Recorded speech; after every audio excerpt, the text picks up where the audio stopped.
Bonsoir à tous. Je ne suis pas du tout prévu dans le casting de la soirée, mais Isabelle m'a demandé de présenter Meredith, ce que je vais faire rapidement. Je suis Dominique Chaulière-Pratt et j'enseigne à l'EHESS. Et Meredith est précisément l'invité comme directeur invité cette année de l'école, d'où sa présence ici ce soir dans le cadre d'un accord amical avec Isabelle et les lundis du numérique. Des lundis d'ailleurs qui conviennent parfaitement à Meredith. Meredith Cohen est une historienne de l'art bien connue du public parisien, intéressé spécialement par l'art monumental, disons, gothique. Elle enseigne à l'Université de Californie à Los Angeles, UCLA, après avoir consacré une bonne partie de son temps à des travaux à Paris même, en Europe, dans le cadre de sa thèse sur Saint-Louis, la Sainte-Chapelle, qui l'a amené à séjourner longuement à Paris. Elle a séjourné également à Oxford avant d'être recrutée à UCLA. À UCLA, elle y développe les travaux qui l'ont familiarisée avec l'art monumental parisien, mais elle a développé par ailleurs avec ses étudiants un projet extrêmement original sur le Paris monumental qu'elle va nous présenter ce soir. Nous sommes très heureux, Meredith, de pouvoir t'écouter ce soir et de découvrir ce merveilleux projet que tu développes à UCLA. Pour ceux d'entre vous qui seraient intéressés sur le Paris monumental, demain, Meredith fera une dernière conférence au Musée national du Moyen-Âge, musée de Cluny, à 14h30. Merci beaucoup, Dominique, pour cette introduction et merci beaucoup de m'avoir invité à partager cette recherche avec vous. Cette recherche nouveau pour moi, tout à fait passionnante. Je m'excuse d'abord d'avoir un petit accent. J'espère que vous arrivez à me comprendre. Alors, ce projet, Paris Past and Present, a commencé en fait avec la fin de la production de mon livre qui est sur la Sainte-Chapelle et qui est apparu en 2015 et dans lequel je voulais remettre la Sainte-Chapelle dans son contexte architectural du XIIIe siècle. Et dans le cours de mon recherche, j'ai trouvé qu'il y avait 55 bâtiments qui étaient construits en total ou en partie pendant le règne de Louis IX, la même personne qui a fait la Sainte-Chapelle. Et c'était très intéressant de trouver que tout cela existait en même temps que la Sainte-Chapelle et qui menait au choix qui était fait pour la Sainte-Chapelle. Mais malheureusement, de toutes ces 55 bâtiments ou parties de bâtiments, il ne reste que ceux qui sont en rouge, en partie ou en fragments. Ou juste légèrement en dehors de Paris, en fait, Saint-Germain-en-Laye, par exemple. Tous qui ont la petite étoile à côté, on a des petits fragments. Donc, c'était assez frustrant parce que c'était assez difficile de remettre la Sainte-Chapelle dans le contexte architectural, tandis qu'on ne le connaît pas du tout, ayant tout ça qui manque. Une autre chose que j'ai fait, j'ai essayé de comprendre mieux le mécénat en général de Louis IX en dehors de la Sainte-Chapelle, mais à Paris.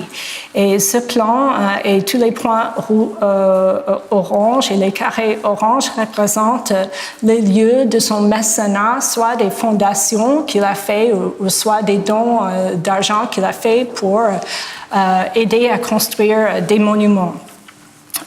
Tout cela, sauf la Sainte-Chapelle, n'existe plus.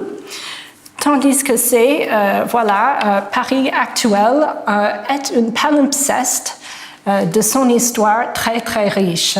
Et c'est ça qui me fascine de Paris, qu'on peut lire dans cette ville actuelle un peu d'histoire de son passé. Par exemple, avec les grands murs de Philippe Auguste, qui existent encore et qui qui était assez déterminante pour la forme de Paris actuelle. Et en plus de ces témoins lithiques du passé historique de Paris, on a aussi un grand nombre d'archives graphiques, d'évidences graphiques qui démontrent ces bâtiments perdus. Mais c'est quand même très difficile à les apercevoir à travers que le graphique en 2D. Et donc, c'est de ces idées et ces intérêts qui j'ai créé ce projet Paris Past and Present. Là, va être actuellement la nouvelle site web. Et le but de ce projet, c'est de élargir le champ de l'étude de l'architecture gothique en faisant les reconstructions en 3D de ces bâtiments perdus. Et aussi, là, pour but de mettre en valeur ces fragments qui sont partout dans Paris et aussi toute cette évidence graphique, de les mettre en valeur en leur donnant un sens, les utilisant pour faire une forme en 3D. Je ne suis pas du tout la première personne d'essayer de refaire Paris au passé, l'histoire de Paris. Là, c'est le jeu, je ne connais pas le titre en français, mais en anglais, c'est Assassin's Creed. Et je pense qu'il essaie de reconstruire Paris au XVIIe siècle. Et intéressant, cela, on voit la Sainte-Chapelle, par exemple, ici, Notre-Dame en face et tout. Aussi, bon, ça, c'est un jeu un peu plus sérieux et aussi plus coûteux. C'était l'effort par Dassault Systèmes qui a essayé de créer et qui a déjà fait tout Paris en 3D assez vite, en quelques années. Eux, ils ont fait référence et utilisé et travaillé beaucoup avec des grands connaisseurs savants universitaires de l'architecture gothique et de Paris au Moyen-Âge. Mais je pense que cette approche a quelques problèmes. C'est que ça ne démontre pas la différence entre l'imaginer ou ce qu'ils ont imaginé et la réalité des choses. Donc, ça démontre une Paris finie, complète, et on ne voit pas la différence des fragments et de leur imagination. En plus, on peut avoir une vue de Paris en général du Moyen-Âge, c'est bien, c'est intéressant, mais c'est aussi très intéressant le processus de le faire. On peut apprendre beaucoup à travers ce processus, et de la manière que c'est fait ici, on manque ça un peu. Donc, mon côté, c'était d'aller beaucoup plus lent avec peu d'argent, pas d'argent presque, pour faire petit à petit et lentement une reconstruction, disons, archéologique autant possible. Et je vais vous montrer aujourd'hui la première bâtiment qu'on a fait et qui est presque achevé, qui est la chapelle de la Vierge de Saint-Germain-des-Prés. Celle-là, c'est intéressante parce que il y a beaucoup d'images là-dessus et beaucoup de fragments. Et pour moi, c'était intéressant, ce bâtiment ici. Je vais vous le démontrer. C'est la chapelle est là. C'est intéressant parce que c'est une chapelle qui a été faite aux mêmes années que la Sainte-Chapelle de Paris. Il a été commencé pendant l'abbatiat de Hugues d'Issy, qui était élu à Saint-Germain-des-Prés en 1244. Et Hugues était enterré dans l'abside en 1247. Et la chapelle a eu lieu à une élection pour une nouvelle abbé en 1255. Donc, ça, c'est les années du début et du terminus de cette chapelle qui le rendent presque exactement dans la même chronologie de la Sainte-Chapelle, et c'est très intéressant du point de vue comparatif. Donc cette chapelle aussi faisait partie d'un grand projet à Saint-Germain-des-Prés à cette époque d'élargir et de changer le cloître. Hugues d'ici a commencé avec le cloître. Après, il a construit le réfectoire et c'était terminé par la construction de la chapelle de la Vierge. Le réfectoire et la chapelle de la Vierge sont attribués à le fameux architecte Pierre de Montreuil, auquel tous les bâtiments gothiques sont attribués à Paris. Et celle-ci est très intéressante et plus intéressante parce que Pierre de Montreuil était enterré là-dedans. Donc c'est vraiment le seul bâtiment où on est sûr que ce monsieur, ce architecte fameux qui l'a construit, on est sûr de ça. Et malheureusement, ce bâtiment et toutes ces parties de l'abbaye, vraiment les bijoux de l'abbaye étaient détruits très tôt, en fait, à la fin de cette période révolutionnaire, en 1802. C'était complètement détruit, le réfectoire et la chapelle. Et la chapelle était, en fait, acheté par un certain Dr. Salbrun. Dr. Salbrun qui a fait percer, qui a aidé au percement de la rue de l'Abbaye. Et apparemment, Dr. Salbrun construisait une maison ici, juste quelques mètres plus loin, mais il a fallu détruire la chapelle pour bouger les fragments de la chapelle dans son nouvelle maison, quelques mètres plus loin. À mon avis, l'idée, c'était vraiment cet percement de l'abbaye, c'était un moyen de couper l'abbaye en deux. C'était en 1802, très très tôt, assez tôt quand même, après la Révolution, pas loin. Et même s'il y avait cette idée de repeupler avec des magasins, c'est quand même assez destructeur pour l'ensemble de l'abbaye. Donc, beaucoup de ce qu'on connaît de cette abbaye a été écrit par ce clerc, dont Jacques Bouillard, qui a écrit son histoire de l'abbaye et qui a présenté cette image qui est l'image qu'on connaît de la chapelle de la Vierge jusqu'à maintenant. Quand il a été détruit, les fragments, donc après la maison de Dr. Salbrun, étaient détruits aussi. Et il en reste pas mal de fragments de cette chapelle, d'abord au square Laurent Prache, à côté de l'église Saint-Germain-des-Prés, actuellement. Mais c'est un peu compliqué parce qu'ils sont dehors comme ça, ils ne sont pas du tout annotés. On ne sait pas si les fragments viennent tous de la chapelle de la Vierge ou s'ils viennent du réfectoire ou de quelle partie, d'où est-ce qu'ils viennent. Ils ne sont pas notés systématiquement. En plus, il y a cette très très belle portail qu'on connaît au musée de Cluny, qui est le portail de la chapelle de la Vierge. Et en plus, lors de cette destruction, on a des historiens de l'époque qui ont fait des relevés lors de cette destruction pour essayer justement de sauvegarder une idée de qu'est-ce que c'était, qu'est-ce qu'il y avait. Et à partir de toute cette information, c'était le début de mon travail. Je vais juste noter que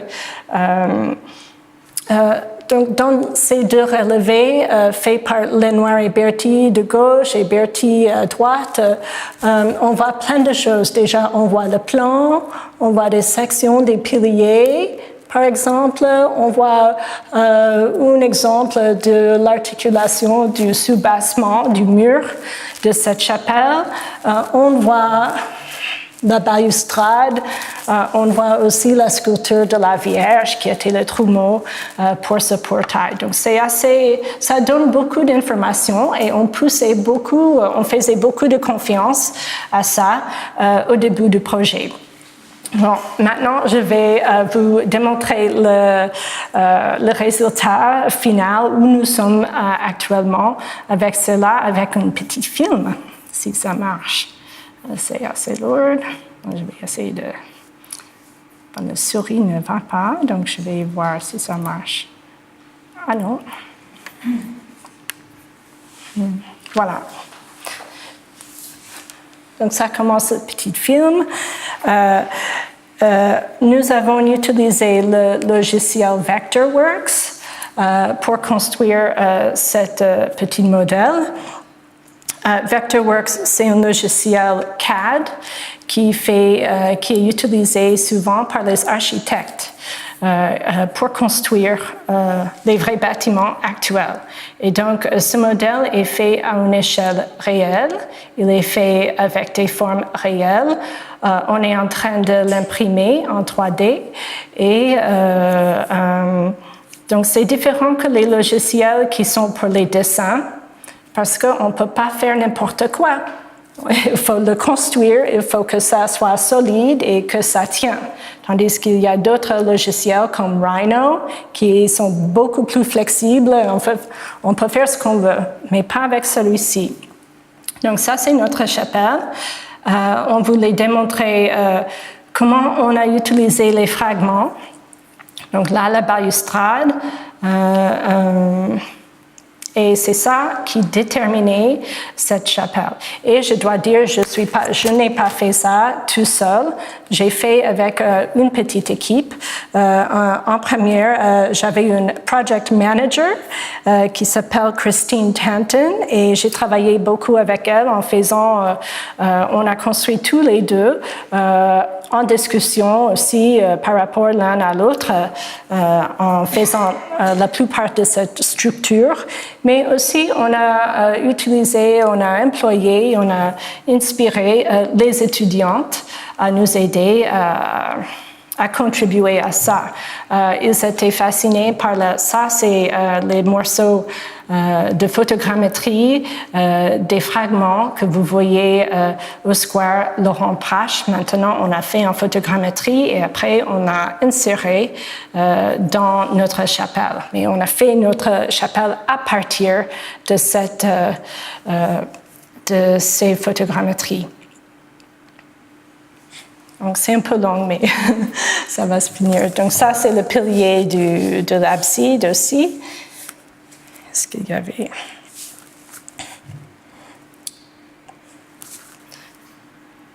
C'est comme ça qu'on a essayé de faire un travail archéologique basé sur les fragments en consultation avec l'évidence graphique. Donc, voilà le petit film. OK. Pour le reste de cette conférence, je voudrais parler un peu je voudrais décrire un peu le moyen qu'on a fait pour reconstruire ce bâtiment. Et après, je voudrais discuter des problèmes qui arrivent avec cette méthode d'approche. Donc, le premier problème et les premières choses de résoudre, c'est en fait les sources, surtout les sources graphiques, sont un problème parce qu'ils ne sont pas du tout systématiques et ils démontrent des choses diverses pour la même chose. Par exemple, nous avons commencé avec le plan de cette chapelle et si vous voyez bien, ici, donc c'est la même hauteur, mais là, on a une abside ronde. Ici, c'est difficile à voir, mais l'abside est plutôt polygonale. Ici, Moulin et Ponceau, qui sont les dernières, à ma connaissance, d'écrire sur cette chapelle, c'est ronde et polygonale. C'est entre les deux. On n'était pas sûr. C'est très bizarre au mi-XIIIe siècle d'avoir une abside ronde. Chartres, Bourges, Amiens, pas Bourges, Chartres, Amiens, la Sainte-Chapelle sont tous polygonales. Reims aussi polygonale. Parce que les fenêtres, c'est très difficile à faire les fenêtres rondes.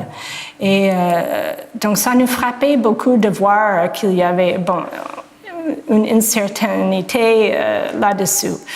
On a cherché parmi des fragments au Square et on a trouvé la balustrade qui va en haut, qui est légèrement courbée. Et du coup, après plusieurs essais, plusieurs constructions, parce que la balustrade est très et en haut. On n'a pas mis jusqu'à ce qu'on a terminé tout le reste du bâtiment. Donc, après plusieurs essais, on a trouvé que c'était ronde. Et ça, c'est la vue de cette rondeur à l'intérieur de la chapelle. Aussi, pour la taille, j'ai dit qu'on a fait à l'échelle actuelle. L'échelle, on connaît à travers toujours ce don Bouillard qui donnait la longueur de la chapelle à 100 pieds, 100 pieds royal, qui égale 32,5 mètres. Et pour largeur, il a dit que c'était 29 pieds, ce qui égale 8,9 mètres. Mais le problème, c'est qu'on ne savait pas où il a pris ses mesures dans la chapelle. Donc, où est-ce que nous devrions mettre ces mesures? C'est compliqué. On a commencé de mettre la largeur, parce que la longueur, ça a moins d'effet finalement, mais on a fait. Mais on a commencé avec la largeur. Donc, 8,9 mètres de mur à mur. C'est ça qui nous semblait normal, une moyenne facile à vraiment déterminer la taille de la largeur de cette nef. Donc ça semblait intéressant et ça correspondait aussi à la littérature qui aussi poussait sur ce nombre. C'était 8,9 mètres, donc c'était assez petit. Bon, on a construit toute la chapelle. On était au moment de mettre les fenêtres, les vitraux dans l'abside. On a plein de fragments de ces vitraux. Et parmi celui-ci, qui est au Metropolitan Museum of Art à New York, qui est 110,5 mètres de largeur. Et on a eu ce problème, c'est que quand on a essayé de mettre le vitraux dans l'abside, quand la nef était 8,9 mètres, c'était les parties, les espaces pour ce vitraux-là n'étaient pas assez larges. Donc c'était trop petit la chapelle. Il fallait le reconstruire encore. Donc cette fois, on a fouillé, on a trouvé des rapports d'archéologie de 1101, je crois, et les rapports d'archéologie disaient qu'ils ont trouvé les sous-bassements du mur ou en dessous des plantes des piliers, que c'était 9,0 mètres. Donc du coup, nous avons changé et élargi, et on a mis le 9 mètres ici. Et ça a eu le résultat d'agrandir la largeur en total de la nef jusqu'à 10,25 mètres, ce qui a été finalement parfait, nous donnait une taille parfaite pour mettre les vitraux à la fin. Donc c'est comme ça que ça allait. Bon, pour les 32 mètres de longueur, on commençait avec le mur et on a fait un cercle pour déterminer la rondeur de l'abside. On a divisé ce cercle en triangles de même taille pour marquer les contreforts et les piliers. Ça déterminait où il fallait mettre la clé de voûte. Parce que vous voyez, la clé de voûte n'est pas à la fin des travées. Il y a toujours, et donc en combinaison avec la largeur de cette chapelle et sa longueur déterminée par la fin de l'abside et le croisement de la porte, on a fait, donc on a mis la clé de voûte à distance un peu éloignée du dernier travée. Et après, on a fait 4 travées, un par un, du même taille. Ça nous a donné, c'était assez intéressant parce que ça nous a donné une chapelle de la Vierge presque la même taille en largeur et en longueur de la Sainte-Chapelle, qui aussi est très intéressant parce que un des récents articles publiés là-dessus parlait du fait que la chapelle de la Vierge était plus petite que la Sainte-Chapelle. Ça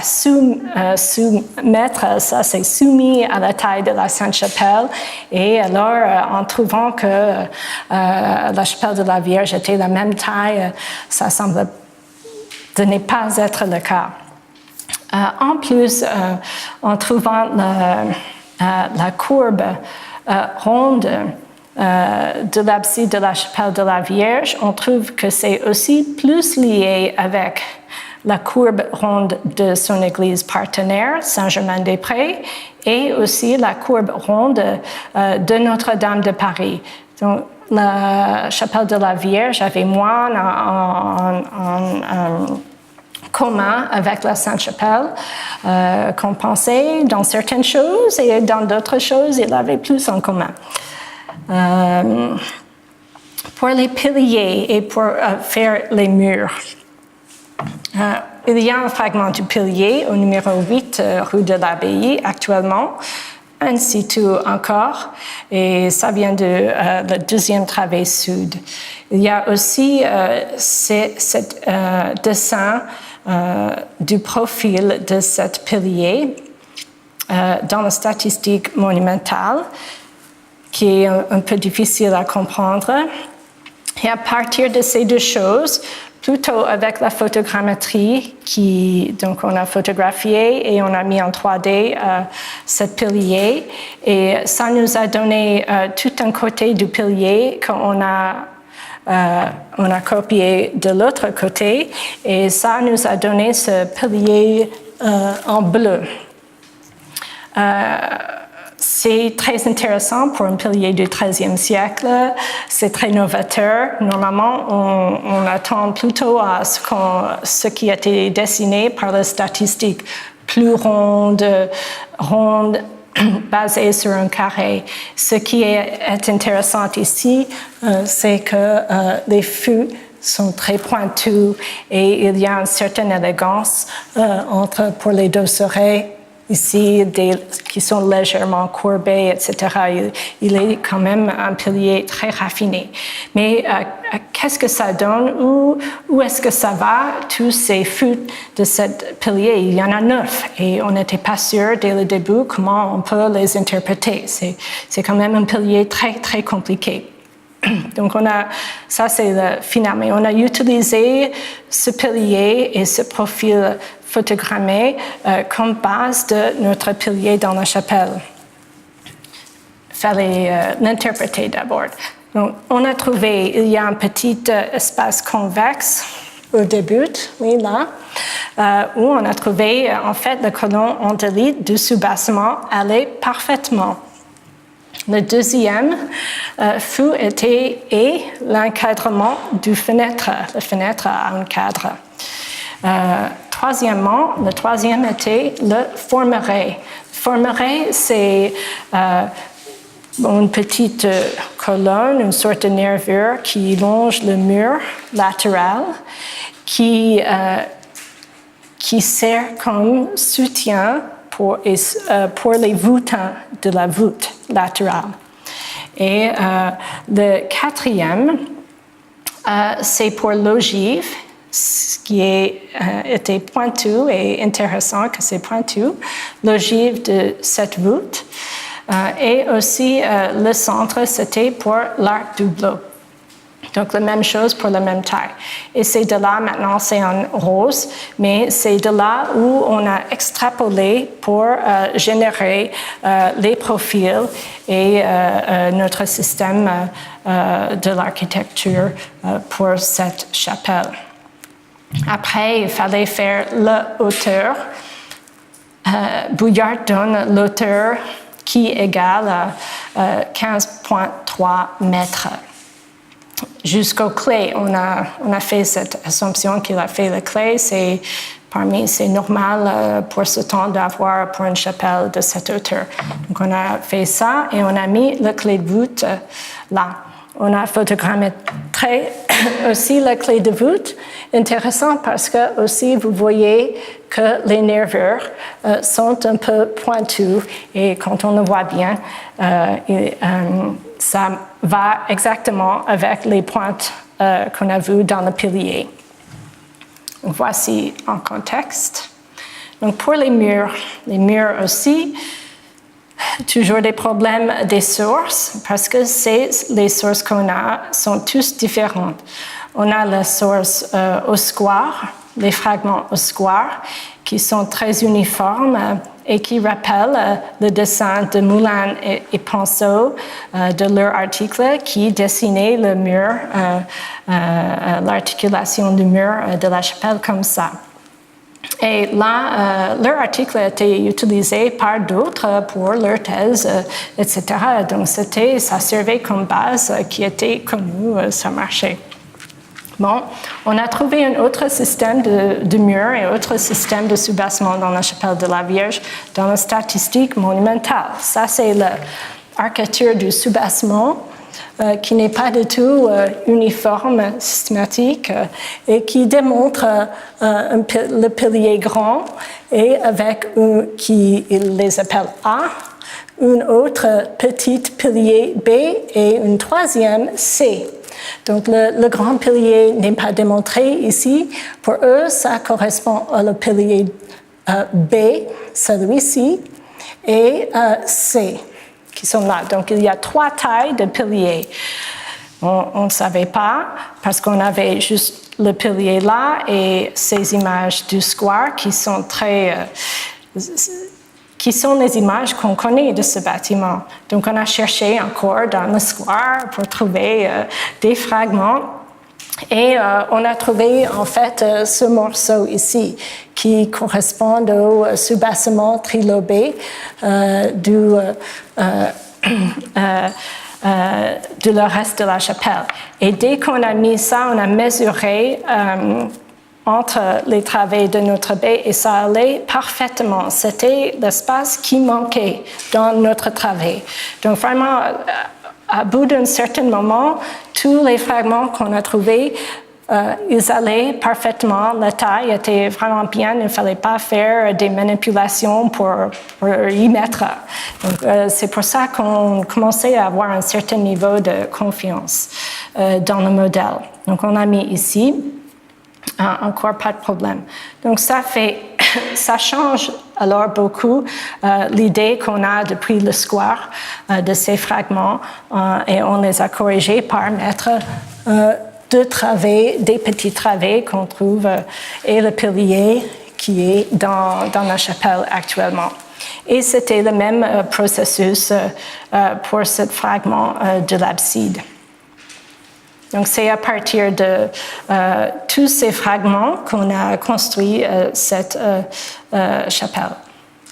Donc, ça, c'est ce qu'on connaît. On est assez confiant que la position qu'on a faite pour ces choses est bien. On est content.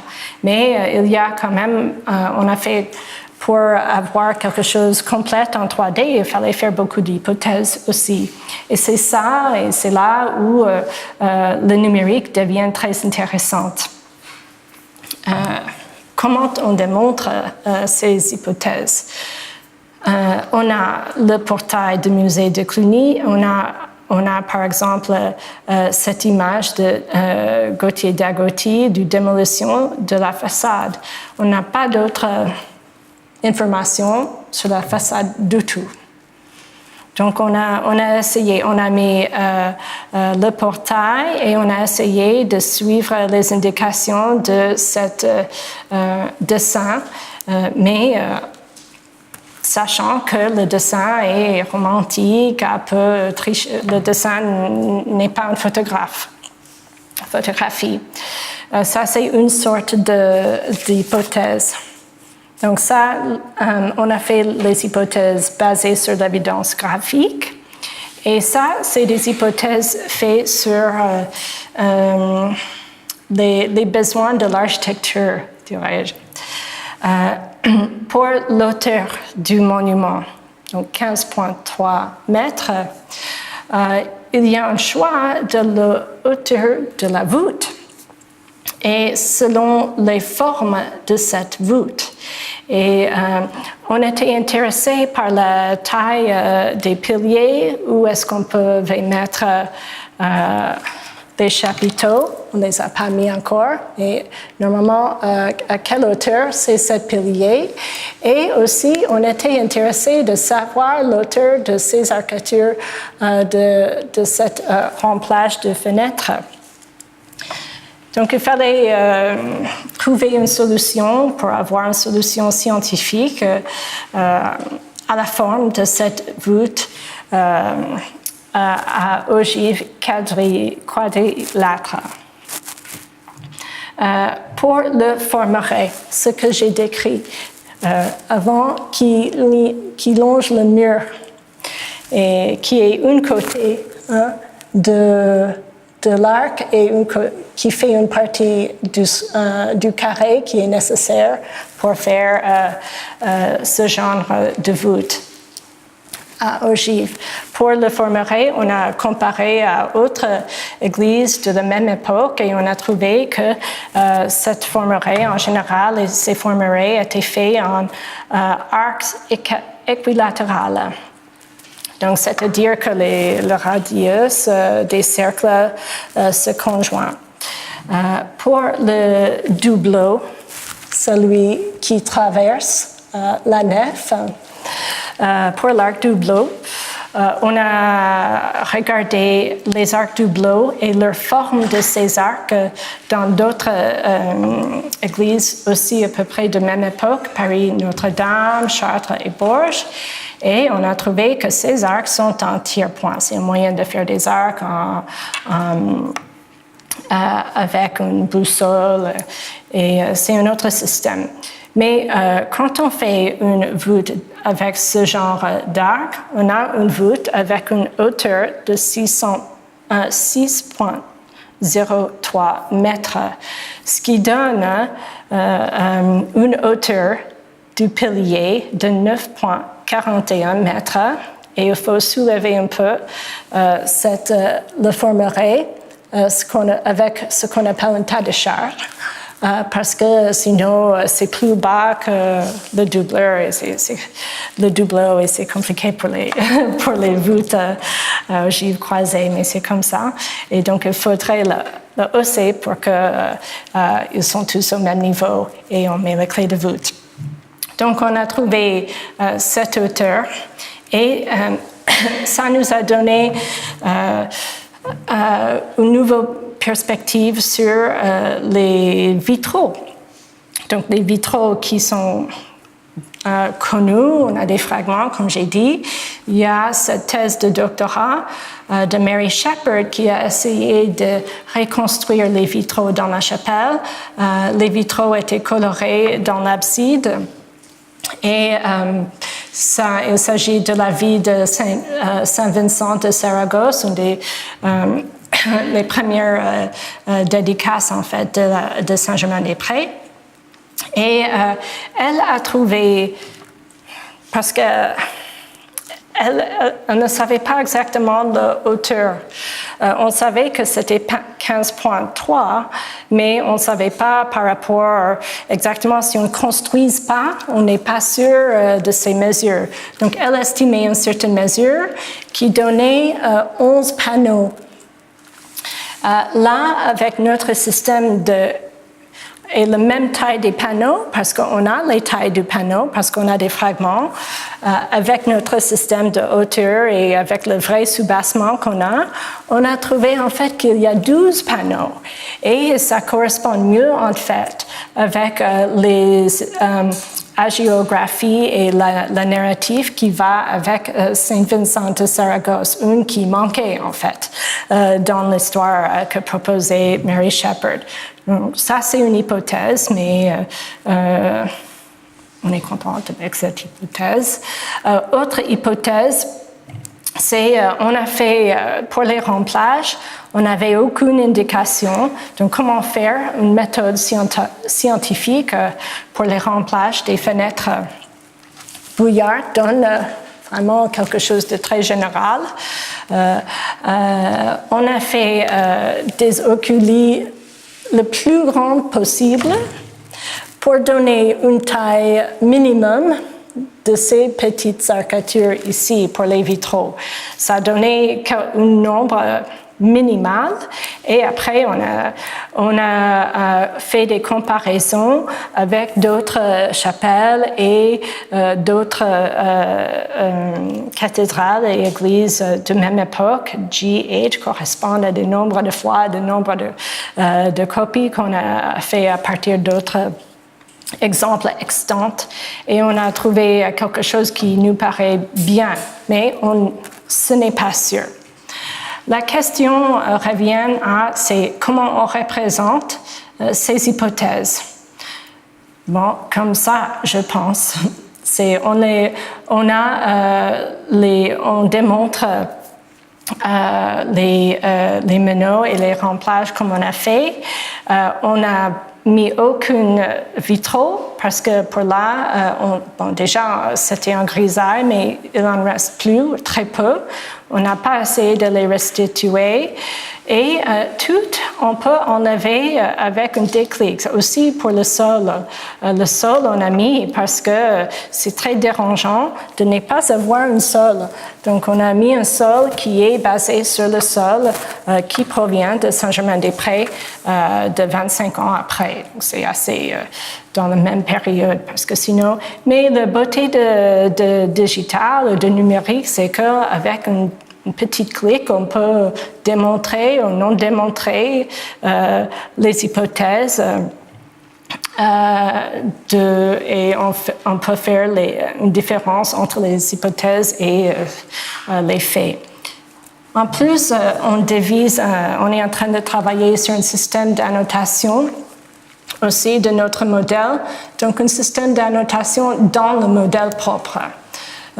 Qui va être utile, toutes les couleurs correspondent à des sources différentes, des sources de texte, des sources des pierres, des graphiques archéologiques, c'est-à-dire de l'archéologie publiée, des sources comparatives ou des hypothèses, comme vous voyez en vert ici et en vert ici. Donc, dans le modèle même, il y a ce système d'annotation pour qu'on puisse comprendre tout le modèle.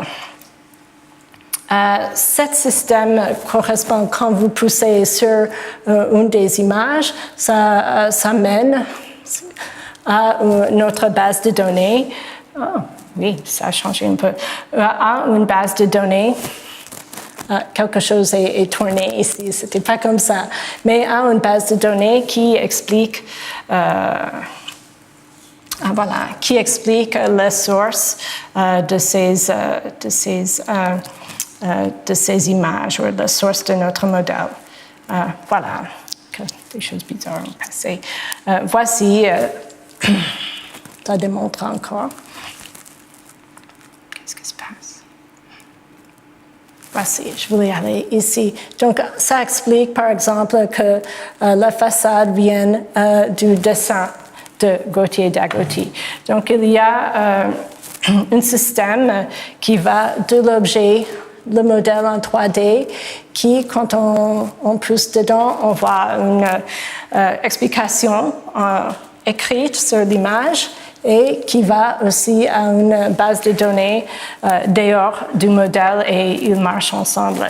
Donc ça, c'est une chose sur laquelle on travaille pour démontrer les hypothèses et la différence de ces hypothèses de l'extrapolation des faits.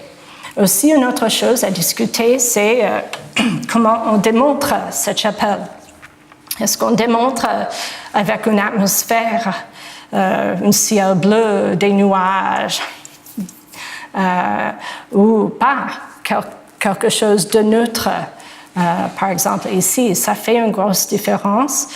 Pour le film, nous avons choisi un fond neutre parce que souvent nous avons trouvé que la photoréalité, ça donne beaucoup d'autorité et qui est difficile qui est troublante. Et on préférait juste démontrer notre modèle comme il était. Ça dépend aussi du public.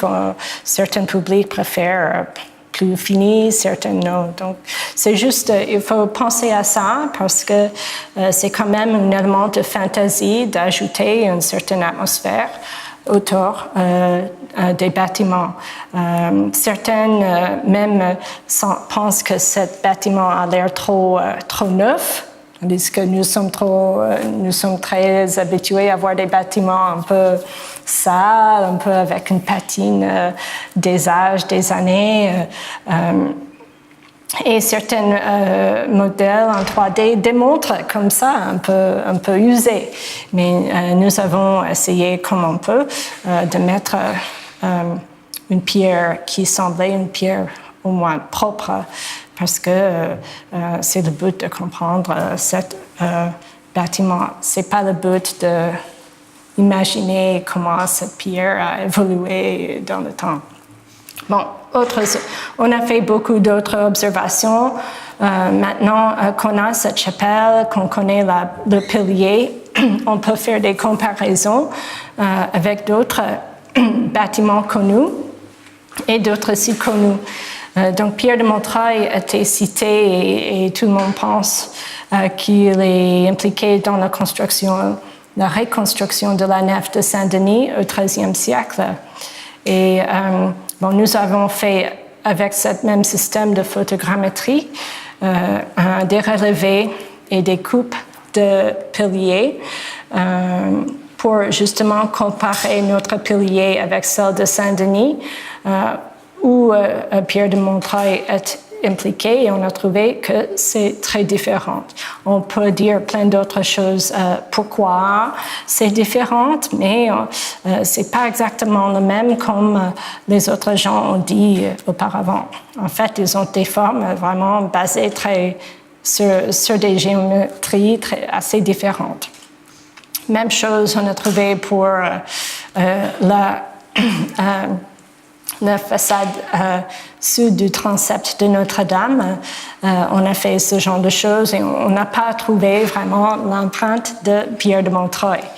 Où on a trouvé une empreinte assez curieuse et très similaire, c'était en fait dans ces chapelles de côté nord-est de Notre-Dame.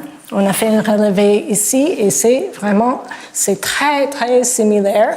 Mais cette chapelle-là a été faite après la mort de Pierre de Montreuil, bien après la mort, 25 ans, 30 ans après. Est-ce que c'était son fils qui travaillait là? Est-ce qu'on travaillait avec les mêmes moulures, on ne sait pas, mais le profil est très, très similaire. Donc, cette méthode nous permet d'élargir et d'une manière un peu plus scientifique, avec des coupes plus claires qu'on avait avant. Bon, nouvelle direction. Ça nous a pris presque 3 ans pour faire juste la chapelle. Comment on va faire 55 et encore plus? Et comment on va les changer? Bon, en partenariat avec des universitaires, mais pour l'instant, j'ai travaillé avec mes étudiants à faire cela. Et j'ai créé un cours qui s'appelle Digital Gothic, qui rassemble ces informations dans un dossier pour un bâtiment perdu, qui rassemble tout ça et qui donne à une toute petite équipe d'étudiants ce dossier. Et nous avons un jour où ils apprennent l'histoire de l'architecture gothique, et dans le deuxième jour, ils apprennent le Vectorworks afin de pouvoir construire à travers ces mêmes sources une propre interprétation à eux de ces bâtiments. Donc, pour les Californiennes, c'est très amusant et intéressant à faire parce que pour eux, le gothique est très, très éloigné. Donc, de les faire participer comme ça, de les faire réfléchir sur le monument comme ça, c'est un moyen de les intéresser beaucoup plus que si je donnais un discours comme ça, parlant de l'histoire du style ou l'histoire de la chrétienté. En Californie, ça ne marche plus. Il n'y a pas de gothique en Californie et c'est quand même un challenge pour nous de les démontrer l'intérêt. Et donc ça, c'est un moyen, j'ai trouvé, qui vraiment les a inspirés. Et ça, c'est le projet d'une petite équipe qui ont fait cela en 10 semaines. Donc, parce que nos termes sont en 10 semaines et avant, ils ne savaient pas du tout comment utiliser Vectorworks. Et ils font beaucoup de recherches et ils trouvent en ligne encore des plans que je n'ai pas trouvés. Et en plus, à travers cela, ils commencent à être très intéressés à l'architecture gothique d'une manière beaucoup plus élevée qu'un étudiant normal que dans un de mes cours normaux. Donc ça a été assez intéressant et assez bien. Nous avons aussi un site web qui est en train de changer pour être plus user-friendly. Je pense que je ne suis pas connectée à Internet maintenant. Mais le site web va avoir un plan comme celui-ci, interactif et en 3D. Le prochain est en 3D pour démontrer en 3D les bâtiments qu'on a faits. Et il y a aussi d'autres universitaires qui travaillent un par un aussi sur d'autres bâtiments et on a pour but de collaborer et de travailler avec eux. Donc, en forme de conclusion, je voulais répéter que ce projet a pour but d'élargir le champ de l'étude de l'architecture gothique parce qu'en sachant plus sur les bâtiments qui sont détruits, on peut faire des comparaisons avec celles qui existent et ça peut nous aider, je pense que ça peut nous aider à avoir une vision, une perspective plus large de ça. Mais aussi, ça a le but de stimuler et avancer le discours, parce qu'après un certain point, sans avancer les discours sur certains points architecturaux, on revient toujours aux mêmes questions. Donc, c'est un moyen d'élargir, de changer un peu les questions pour les avancer un peu. Et je pense que ça met en valeur des fragments d'architecture et ces éléments graphiques qui n'ont pas beaucoup de sens sans être dans un contexte en 3D. Et finalement, ce projet a un but pédagogique aussi dans le procès parce que les étudiants peuvent apprendre l'architecture gothique à travers la reconstruction de cette architecture et aussi avec les résultats parce que maintenant on a une chapelle de la Vierge qu'on puisse comparer vraiment avec la Sainte-Chapelle. Même si vous n'aimez pas cette chapelle, c'est une base quand même sur laquelle on peut discuter plus facile que si c'était dans la tête de chacun. Donc c'est ça le projet et je pense que ça va être un long projet. Pour l'instant, on est encouragé par les résultats. Bon, merci.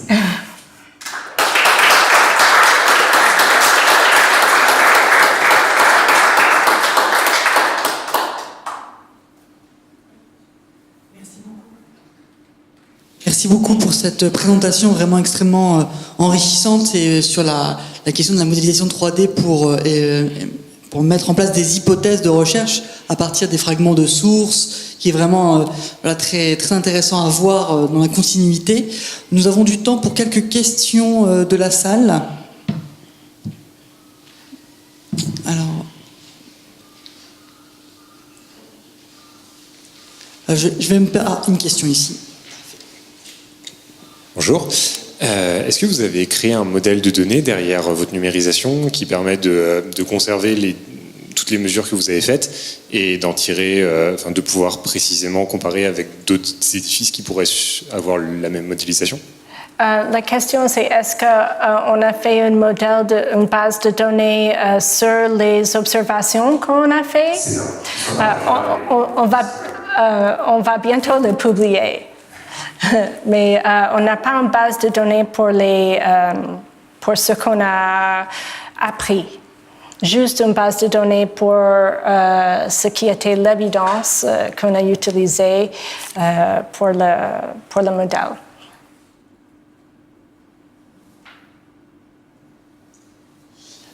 Pour ma part, j'aurais une question pour revenir sur la question pédagogique de l'insertion, on va dire, de ce projet au sein d'un équivalent d'un master. Non, c'est undergraduates. C'est undergraduates qui ne connaissent rien, ils ne savent rien de l'architecture gothique. Ils n'ont aucune connaissance. Et ils sont tellement flexibles avec les logiciels. C'est plus facile, en fait, pour moi, de les faire apprendre l'architecture à travers cette méthode qui est pour eux plus stimulant. C'est une sorte de puzzle de mettre ces fragments ensemble. Et ça les aide à apprendre à critiquer les sources et à penser à 3D. Et alors, pour eux, en fait, l'appréhension de l'architecture gothique, ils ont besoin de faire beaucoup plus attention à ça, à les moulures, à les formes de voûtes, à la structure qu'ils auraient fait s'ils étaient dans un cours normal. Est-ce que c'était la question? On a sur le site web, sous Digital Gothic, des sortes de tutoriels qui expliquent comment on fait un arc dans Vectorworks, comment on fait une voûte en Vectorworks. Et c'est tout là, dans le site web gratuit, si vous voulez. Oui, tout à fait, j'allais le souligner. J'ai même moi-même fait un chapiteau hier soir et le tutoriel fonctionne très bien. C'est gentil. On est toujours en train de les corriger, des petits trucs. Merci. Plus qu'une question. C'est pour la captation vidéo, pour avoir un meilleur son. Merci, bonsoir. Et plus qu'une question, c'est plutôt une réflexion, effectivement. C'est parce que vous vous êtes attaqué à un des problèmes les plus difficiles qui soit dans la restitution 3D. Effectivement, vous n'avez pour ainsi dire rien, matériellement, rien. Très peu de documentation graphique, peu de documentation historique. Bon, c'est-à-dire que vous partez de presque rien. C'est quand même très difficile. Et vous arrivez à des résultats qui sont très intéressants. Donc, voilà. Alors, donc vous vous êtes heurté au problème des restitutions. Vous en parliez tout à l'heure. Et je crois que vous avez dit qu'il y a des personnes qui, le voyant, disent ça fait trop neuf, etc. Oui. Voilà, c'est tout à fait logique. Effectivement, c'est le problème des restitutions. Jusqu'où va-t-on? Oui.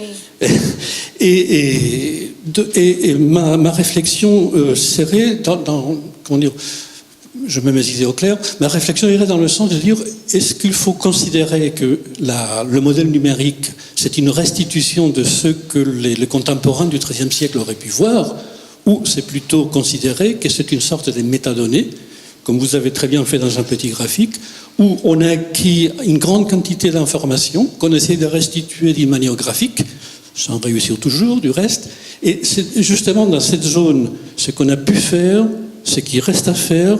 Donc, ce sont les problèmes qui apparaissent à ce moment-là. C'est... Est-ce que le rôle du modèle numérique, je termine ma question, pardon, est-ce que le rôle du modèle numérique, ce n'est pas celui-là, justement? Si j'ai bien compris la question, il n'y a pas une réponse. Jusqu'où ça va dans la photoréalisation de ça. On ne peut jamais aller au XIIIe siècle, on ne peut pas savoir. Pour moi, l'important, c'est le processus de le faire et ce qu'on apprend à travers ce processus. Et à la fin, on a au moins quelque chose qui peut être utile comme base en dehors de notre tête pour avoir une discussion d'une chose. Parce que un des problèmes dans l'historiographie de cette chapelle, c'était que c'était très flou, les idées de la chapelle. Comme les données étaient très dispersées, graphiques, fragmentées, c'était très compliqué d'avoir une discussion là-dessus. Donc le but, c'est vraiment pas vraiment de recréer le XIIIe siècle, mais de faire un minimum pour qu'on puisse concevoir le bâtiment et on peut avoir une discussion là-dessus. Après, selon le genre de public qu'on va avoir, on peut faire plus ou moins photoréaliste le digital. J'espère que j'ai bien répondu à la question. Est-ce que c'était ça la question? Okay. Si je peux ajouter quelque chose. Effectivement, si je peux ajouter quelque chose, j'ai fait pas mal des modèles numériques pendant une dizaine d'années, et le problème qui est récurrent, c'est ce problème de véracité, effectivement, puisqu'on accorde à l'image qui sort de l'ordinateur une véracité qu'on n'accorde pas au dessin. Oui. Or, quand on part sur une fausse donnée sur l'ordinateur, tout le reste des données est faux. Un dessin, on peut corriger. Dans l'ordinateur, on ne corrige pas si facilement que cela. Et vis-à-vis du public non initié, effectivement, je parle surtout du public non initié, ça a un caractère de vérité absolue, puisque ça sort d'un ordinateur. Et c'est là où est le danger. C'est pour ça que j'insiste beaucoup sur le fait que c'est quelque chose en évolution, effectivement. Oui. C'est une base de données qu'on rend d'une manière graphique, vous l'avez très, très bien dit, vous l'avez très bien exprimé. Et ça permet de relancer des fouilles, ça permet de relancer la discussion. Donc c'est vraiment un instrument pédagogique. On essaie de aussi démontrer la différence entre ce qui est parti des fragments de ce qui était et ce qu'on tire de ça et la partie hypothétique. Ça, c'est très important de démontrer, soit de ne pas démontrer du tout l'hypothèse. On peut cliquer. Ici, par exemple, on a trouvé que c'était gênant de ne pas mettre du remplage.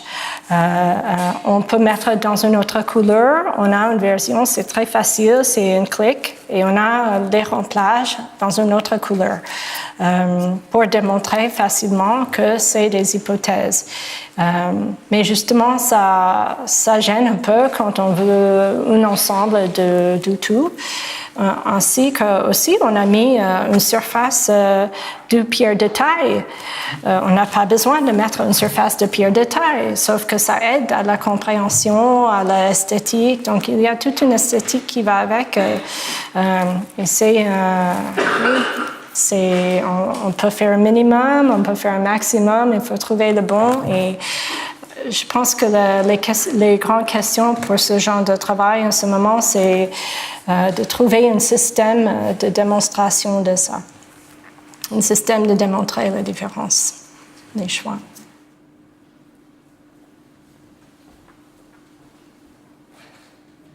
Oui, c'est pour prolonger un peu ce dont nous sommes en train de parler. C'est vraiment extrêmement intéressant sur le plan pédagogique. Vous avez insisté là-dessus et on ne peut que saluer la démarche, vraiment. Mais ce que je trouve aussi vraiment intéressant, c'est que on est dans une sorte de format d'archéologie expérimentale virtuelle, dont les questions qu'il soulève relèvent de l'archéologie expérimentale de façon plus générale. Donc sur le plan épistémologique, on n'est pas en terrain inconnu. Le numérique s'inscrit dans des problématiques qui sont beaucoup plus larges dans l'art médiéval et l'histoire de l'art en général. Mais là où il y a une valeur vraiment singulière par rapport à l'archéologie expérimentale telle qu'on a pu la pratiquer, c'est que, et vous l'avez très bien montré au début de votre présentation, on est dans des chaînes de cohérence. Et ces chaînes de cohérence lorsqu'elles trouvent un point limite, doivent être démontées à rebours, ce qui donne accès à une intelligence de l'architectonique et de l'objet qui est, en ce qui me concerne, inédite. Ça, je trouve vraiment intéressant. Il y a une sorte de nouveau modèle conceptuel qui naît de la virtualité de cette archéologie expérimentale du bâti. Là, je pense qu'il y a quelque chose de neuf et vraiment, je suis très admirative. Merci. J'ai certains gens qui demandent comment c'est différent de 2D, par exemple. Comment ce modèle en 3D, ça utilise les méthodes qu'on a utilisées pour le 2D, donc une image, un dessin. Et la différence est justement en 2D, déjà avec un dessin, je vous ai montré des dessins triches. Les dessins ne sont pas les structures. Et donc, les dessins peuvent faire ce qu'ils veulent pour démontrer certaines choses. Mais aussi, dans la démarche de cette archéologie, je vais revenir derrière pour expliquer. On peut mal interpréter les choses parce qu'après un certain nombre de chaînages, on n'a plus la capacité de tenir tous les détails structurels en tête. Et c'est vraiment très difficile. Je vais échapper pour trouver l'image. Par exemple, donc grâce à Lenoir et Berti, on a ces plans de restitution aussi, de 2D. Mais eux, ils ont compris, par exemple, ils ont compris le système de 3 tailles des piliers du mur. Ils ont compris que ça menait à une voûte en ogive sexpartite, 6 parts. Parce que justement ce problème, ils avaient 3 tailles de piliers, donc ça semble qu'il y avait une alternation qui mène à un sexpartite, une voûte en sexpartite, ce qui est très rare au mi-XIIIe siècle, rarissime, on ne voit plus. Et justement, c'est en trouvant que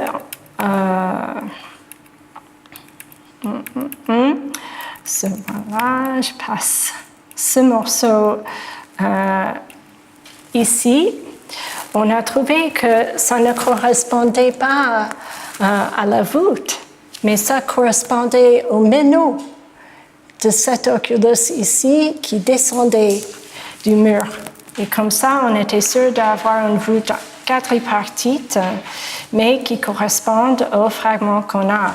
Parce qu'une chose spéciale de cette chapelle, c'est que les vitraux sont très en avance, presque sur le même plan que le mur, le soubassement. Et donc, ça fait pousser ça un peu vers l'avant dans la nef. Donc, je pense que... Et là, c'était vraiment impossible de visualiser sans avoir cet outil de 3D.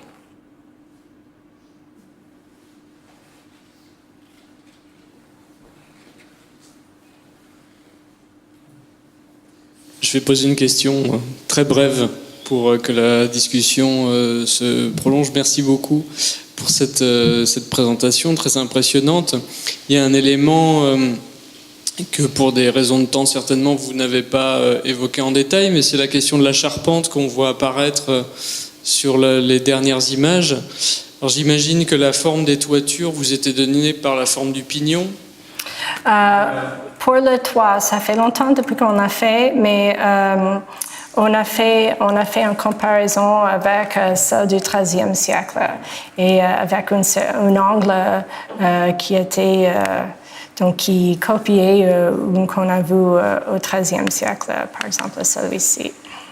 Et pour ce qui concerne la structure même de la charpente à l'intérieur, est-ce que ça a été, parce que j'imagine qu'il n'y a pas d'iconographie ni d'éléments archéologiques pour renseigner cette question, est-ce que vous avez confronté des modèles, je veux dire, est-ce qu'il y avait une confrontation de nombreux modèles possibles ou est-ce qu'au XIIIe siècle, les structures de charpente pour les bâtiments de ces dimensions-là sont relativement voisines les unes des autres, et donc est-ce que la restitution s'imposait?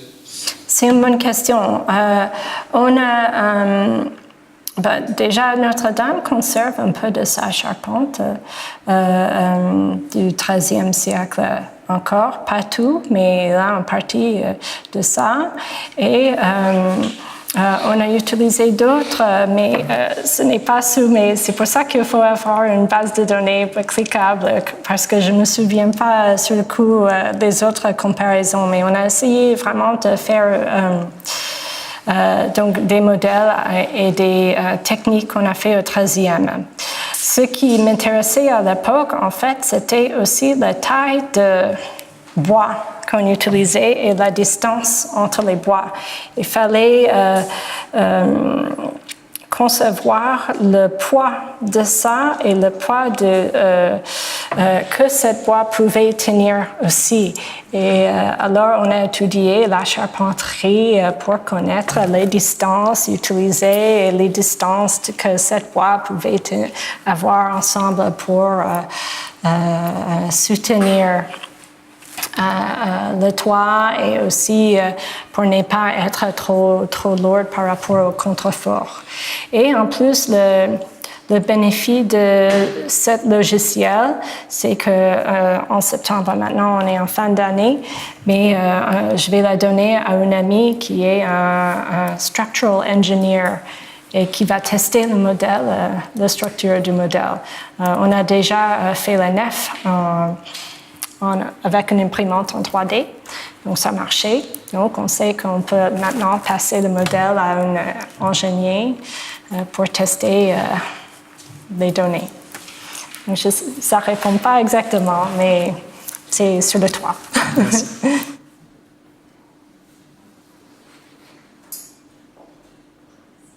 Un grand merci pour cette présentation vraiment extrêmement stimulante. Alors j'espère que ma question ne va pas être trop idiote parce que j'ai manqué le début de votre présentation malheureusement, donc je n'ai pas vu toute l'iconographie, les fragments que vous aviez à disposition. Mais moi, sur cette question de cet état neuf justement du bâtiment, je m'interrogeais sur la question de la polychromie qui était certainement présente, ne serait-ce que sous la forme d'un enduit au moins coloré et peut-être travaillé, mettons en faux appareil ou dans ce type de traitement qu'on trouve finalement régulièrement pour les églises et les chapelles contemporaines. Est-ce que vous avez choisi de ne pas traiter cette question ou est-ce que les fragments conservés sont trop abîmés pour pouvoir tester, enfin faire des analyses physico-chimiques qui pourraient peut-être nous donner quelques éléments ou en tout cas des indices sur cette question? Oui, c'est une bonne question. On n'a pas abordé cette question parce que de notre connaissance actuelle, on ne connaît pas la polychromie pour ce bâtiment. Il y a certaines des chapiteaux peuvent avoir des traces de polychromie et ça serait une démarche qui nous intéressait. Et la beauté de ça, sûrement, c'est qu'on peut le faire. Et si c'est une hypothèse, donc on peut cliquer et ce n'est pas là, c'est pas sur le monument même. Donc c'est un moyen de tester comment ça donne. Oui, certainement, c'est très intéressant de voir et de tester cela. On n'est pas allé encore. On n'a pas de base pour ça encore, pour celui-ci au moins.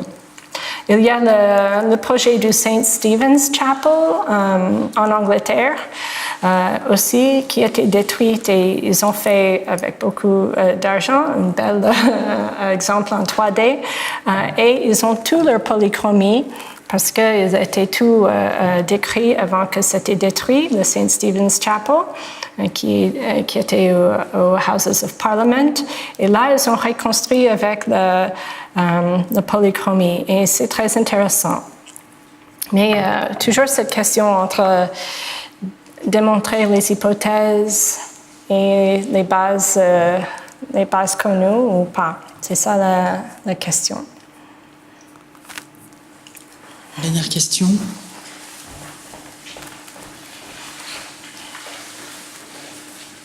Oui, ça sera encore une remarque sous forme d'information pour répondre à Delphine et pour la polychromie. Et j'étais confronté à ce problème-là, en particulier sur le modèle numérique de Cluny, où nous avons travaillé sur la restitution de la lumière, autrement dit sur le passage de la lumière à travers les vitraux qui n'existaient plus, bien entendu, les fenêtres non plus, et la réflectance des murs. Donc, problème très complexe, effectivement. Bon, c'était intéressant, et j'en parle parce que ça va tout à fait dans le sens que vous évoquiez tout à l'heure.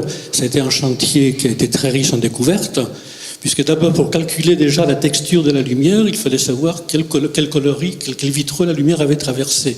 Or, les archéologues nous disaient, au début des travaux, il n'y a pas de vitraux, il n'y a pas de fragments de vitraux trouvés à Cluny. On a fait une recherche, au bout d'un an, on avait 1 millier de petits morceaux de vitrail. Oui. Voilà, il y a eu une thèse qui a été faite depuis là-dessus, donc c'est très bien. Donc ça a déjà généré une thèse, donc le résultat était déjà là. Donc ça a permis aux ingénieurs de calculer effectivement une lumière moyenne. On ne prétend pas que c'est la lumière exacte, une lumière moyenne. Restait encore à calculer la réflectance sur les murs, effectivement. J'entends par réflectance l'incidence de la lumière directement sur le mur, mais aussi sur le mur d'en face. Car évidemment, il y a cette réflexion des murs à mur.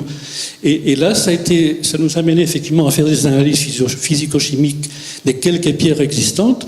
On s'est aperçu des limites du procédé, parce que dans la nef, on est arrivé à la conclusion qu'il y avait un lit de chaux, pas beaucoup de couleurs, mais dans le chœur, là, on a arrêté. Dans le chœur, on ne sait absolument pas.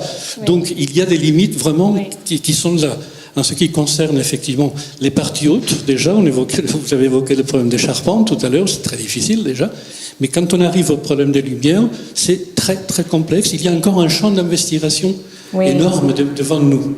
Oui, on a du travail encore à faire sur les vitraux et en fait, on est en contact avec Mary Shepherd c'est un travail, j'ai peur qu'on va jamais sortir de la chapelle de la Vierge, mais bon, on va le passer à Mary Shepherd qui a fait la reconstruction pour son thèse de doctorat sur les vitraux ici. Elle est intéressée par faire cela, donc ça va être intéressant. Mais juste pour conclure, pour dire que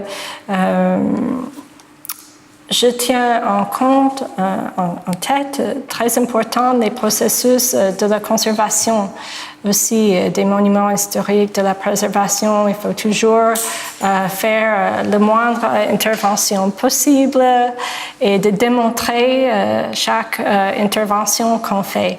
C'est ça les principes en général qu'on essaie de suivre aussi dans la restitution des bâtiments en 3D. Ouais. Merci beaucoup encore une nouvelle fois d'être venu, d'avoir accepté notre invitation d'Isabelle notamment à participer au lundi numérique. Merci encore et excellente soirée. Et juste pour une dernière intervention il s'agissait aujourd'hui de l'avant-dernière séance des lundis numériques et donc il en reste encore plus qu'une, à savoir le mois de juin, sur une intervenante du ministère de la Culture sur les référentiels des acteurs historiques pour la description des biens culturels. Merci encore.